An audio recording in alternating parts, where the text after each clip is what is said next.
Hey friends, welcome back to Pharmacy Tech Unfiltered, the space where we don't sugarcoat, we just talk real life behind the counter. I'm your host, Elena Rutka, and today's episode is for the tech behind a message I came across on Reddit, a post that hits like a punch to the gut. Not because I know this person personally, but because so many of us have been exactly where they are.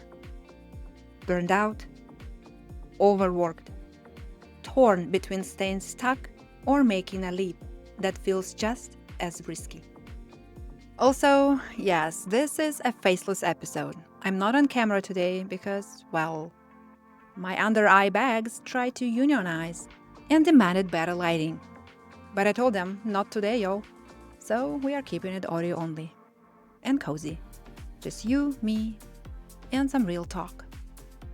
So in this episode, I'm breaking down that message, and more importantly, what to do when you feel like you're drowning in all of it. So let me read it to you.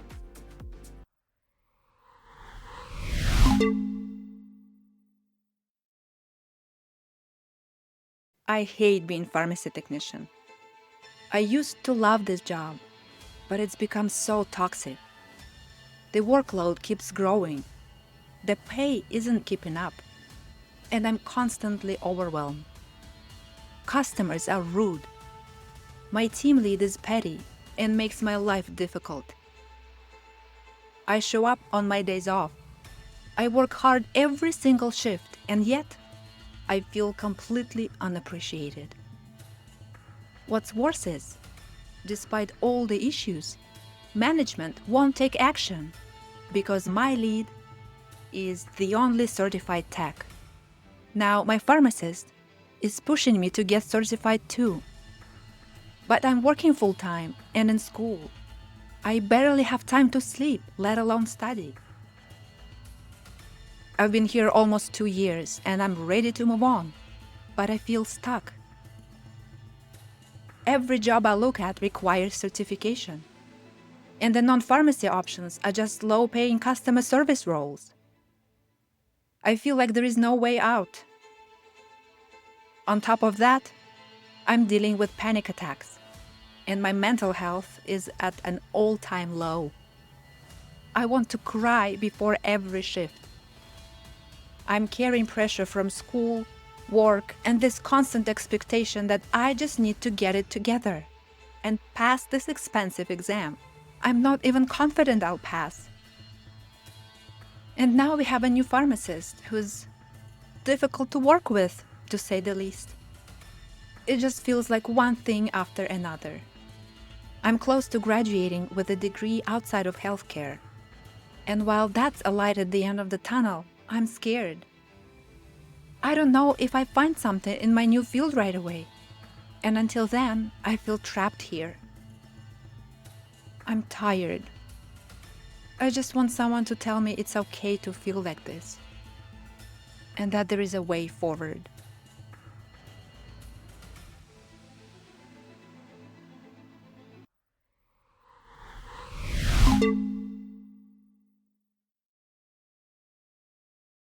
Okay. Deep breath. To whoever wrote this, first, I want to say thank you. Thank you for putting your truth out there. You are not whining, and you are not lazy. You are exhausted. And honestly, you're probably way more resilient than you give yourself credit for. But now that we've aired this out, let's break this down. Because there is pain here, yes, but there is also stuckness that you can start untangling. This job is breaking you, not because you're weak. You said, I used to love this job. That line right there tells me you are not the problem. The conditions are. Pharmacy techs everywhere are being asked to carry too much, too fast, too cheap. And toxic lead? Bad leadership can ruin even the best team. And you've been going above and beyond. coming in on days off, pushing yourself until your body starts screaming. Let me be very clear. Panic attacks are your body's way of telling you it's not sustainable. And you do not need to earn the right to rest by collapsing. Now let's talk about certification and why you're not just procrastinating. Now the hard part. You said, my pharmacist keeps trying to push me to get certified, but I have school and work all day. Where do I find the time or energy to study? Listen, you are not procrastinating. You are drowning. But if you want to get out of this role, this chaos, this system that isn't serving you, the certification might be your raft. Now, here's where I have to get firm with love. Waiting for the right time to certify is like waiting for a clean shift in a toxic pharmacy. It's not coming. But here's how we shifted from a monster into a move. Here is your step-by-step game plan. Step number 1. Audit your energy, not just time. Instead of asking, when do I have time? Ask, when do I have the least resistance? Maybe it's 20 minutes before bed. Maybe it's one solid no-scroll work session to look at your study materials. Step number 2. Break the test into tiny sprints. Don't study everything. Pick one topic, just one. Watch a video, make a flashcard. That's a win. Start with the areas you already kind of know. Build momentum. You are not behind. You are overwhelmed. There is a difference. Step number 3. Strategize. Don't just worry about money. That expensive test? It's valid to feel nervous. But waiting doesn't make it cheaper or easier. If cost is a block, look into employee reimbursement. Some chains offer it quietly. Discount vouchers from PTCB, or even crowdsourcing with your support system. You deserve help. Ask for it.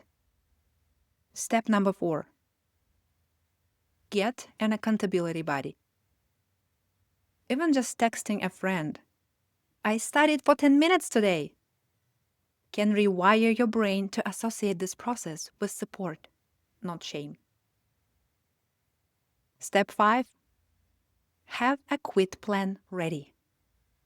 You are not trapped. You are transitioning. If that new degree is almost done, let's talk about bridging jobs. Contract tech roles, remote med data entry, even a part-time retail job with less stress while you finish your school and breathe again. Here are some scripts for surviving a toxic team. Because yes, while you are still there, you need armor.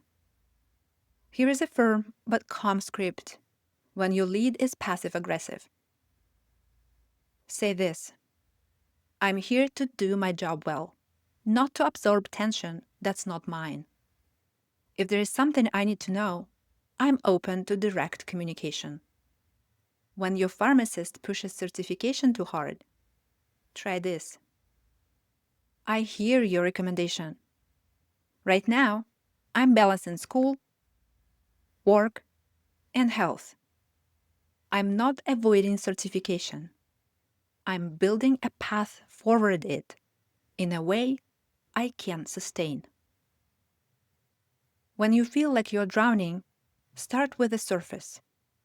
Now, I want to stay with you a little longer here, because when I read posts like the one we just unpacked, I know there is dangerous silence happening beneath it.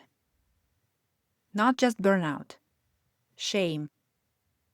That voice that whispers, you should be able to handle this. Or, other techs are doing it. Why can't you? Let me hit you with a story. When I first started compounding, I had this one week where I made 3 mistakes. Not fatal, not dangerous, just human.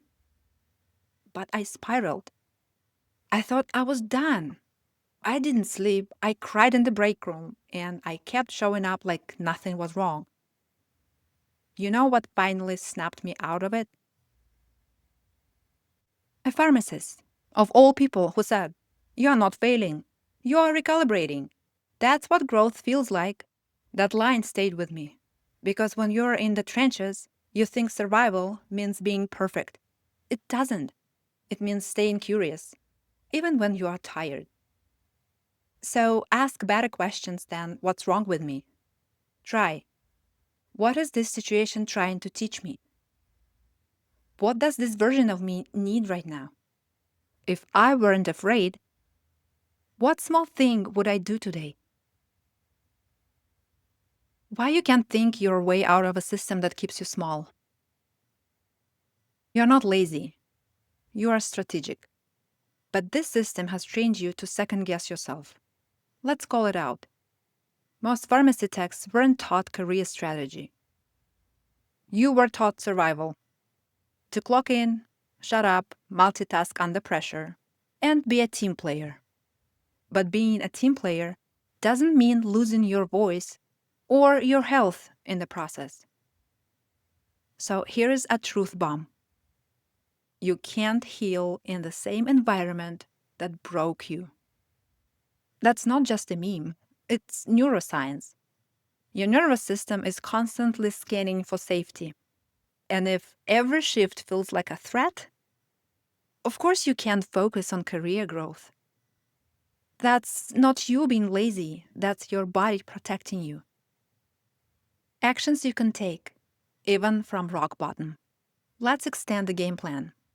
Here are 3 more strategies I want you to walk away with today. Micro check-ins. Before your next shift, ask, what part of today can I control? Maybe it's bringing your own snacks. Maybe that's how you respond to that one coworker. Maybe it's just choosing to not take the passive-aggressive comment personally. One win at a time. Create a leave-ready folder. Start a folder on your phone or laptop called Exit Plan. And include your updated resume. Even if it's messy, just start it. A list of jobs you're curious about. One drafted email to ask about a part-time gig or certification program. This folder is your escape map. Seeing it exist changes your posture. Future self letters. Write an email to yourself, dated 6 months from now. Describe what your life looks like. A better work environment. Peaceful mornings. The moment you pass the certification. Even if it sounds cheesy, the brain will process vivid visualization like experience. You are basically wiring hope into your future. You are not crazy for hating what you used to love. That's grief. You are mourning what this job used to be before it became a trap. But here is the thing. You are not stuck forever. You are standing in a burning building, holding the keys to the fire escape, but you are afraid the door might be locked. I'm here to tell you, it's not. You just have to try the handle. You're allowed to leave. You're allowed to cry. And you are definitely allowed to build something better. And until you do, I see you. We all do. If this episode spoke to you, take one small step today. Make a 7-day micro-certification plan. Text a tech friend and tell them you are not okay. Or just screenshot this episode and share it. Because someone else out there needs to hear that they are not alone either. And if you are ready to dive deeper, I've got a free guide on navigating toxic pharmacy work culture. Links in the show notes. Subscribe, share, comment, and come back next week. In our next episode, we are unpacking a story that includes generational pharmacy drama, a narcissistic boss, and a technician who tried to leave but got pulled back in with threats. Ever felt trapped in a job by guilt, manipulation, or straight-up blackmail? It's about to get real. You do not want to miss this one. It was Pharmacy Tech Unfiltered. I'm Elena. Take care of yourselves and each other.